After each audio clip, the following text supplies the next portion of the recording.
Hello there. There's been quite a few questions posted on Facebook recently of how to adjust the rear derailleur. And basically there's 4 adjustments on a rear derailleur that you need to know about. There's the cable tension with this barrel adjuster. You've got your B screw, which governs how much clearance there is between the large sprocket and the jockey wheels. And lastly, the last 2 adjustments is the L and H screw. L is this lower one and H is the higher one. H governs the position of the chain above the small cassette, the small sprocket on the cassette. The L screw adjusts the position of the chain over the largest sprocket on the cassette. The barrel adjuster is used to adjust the position of the chain over the individual sprockets as it travels along the cassette. By applying tension to this cable, we move the parallelogram of the derailleur inboard slightly. So I'm going to demonstrate this, but I'm going to put my finger on the derailleur and push it towards, acting as if I've increased the tension. So that's how let's see the cable's getting slacker. So if you find that you're to test the indexing of the gears, you should really use it on the Shimano manual says to put it into 3rd gear. So I'm going to put it into 3rd gear. Okay, I'm in the 3rd gear, so it's 1, 2, 3, 3rd gear.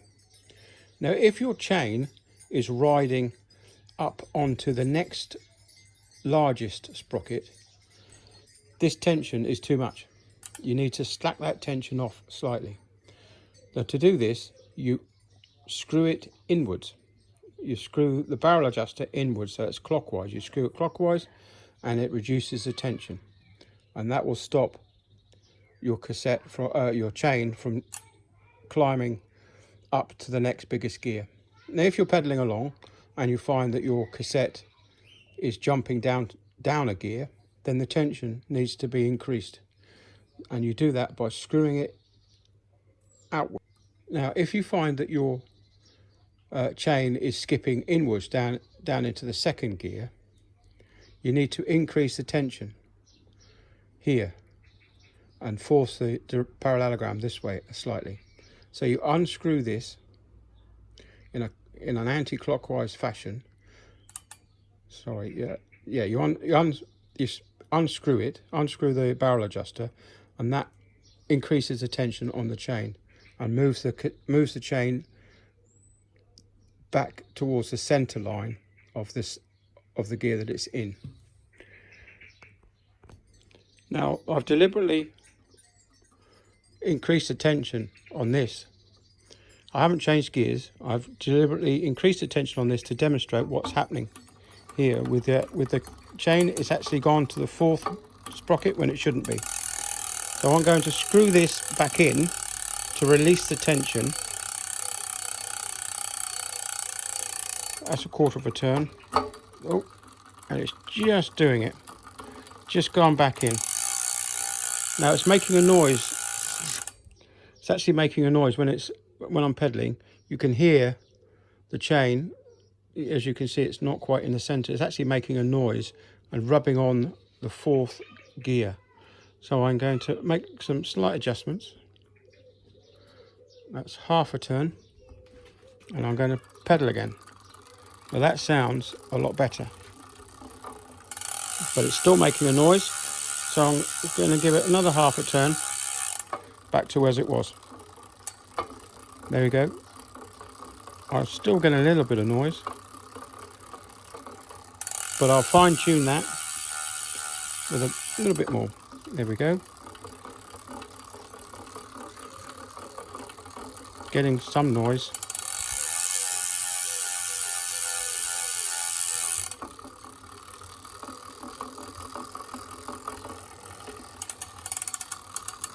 But yeah, that's running much better than it was. So I would say, if we look at the chain itself, you'll see that the chain's more centered than it was.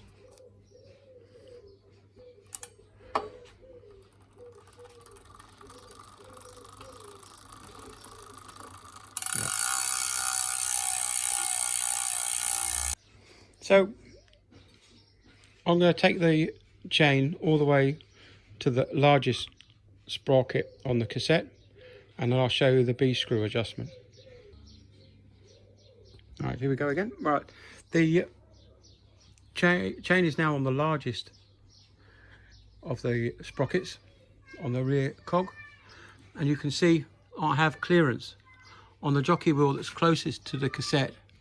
You can see I have about a 6mm clearance. I use an Allen key, a 6mm Allen key, and I hold it up to the jockey wheel and cassette as a rough guide to give me 6mm. And this is the screw that adjusts that gap. If the gap's too small, you may foul the sprockets, and the jockey wheel may touch each other, which will it's not a very good idea. So you screw this screw in, and that moves. I can't move it because it's quite stiff, because I've got the clutch on still. But you get the idea, is that screw there adjusts that gap there, and you want about 6mm for Shimano. I believe SRAM is about 10mm. I'm not sure. You'll have to check their their website. But if you're not certain, there are plenty of tutorials on YouTube that go into greater detail than I've done here. This is just a quick 5 minutes. Anyway, that's it then. As a quick recap, you've got the low screw governs the chain line over the large cassette, the large sprocket. The H screw governs the chain position over the small sprocket. The tension here controls the indexing of the gears, and the B screw, which is just there, controls the clearance between the chain, or the jockey wheel, and the cassette.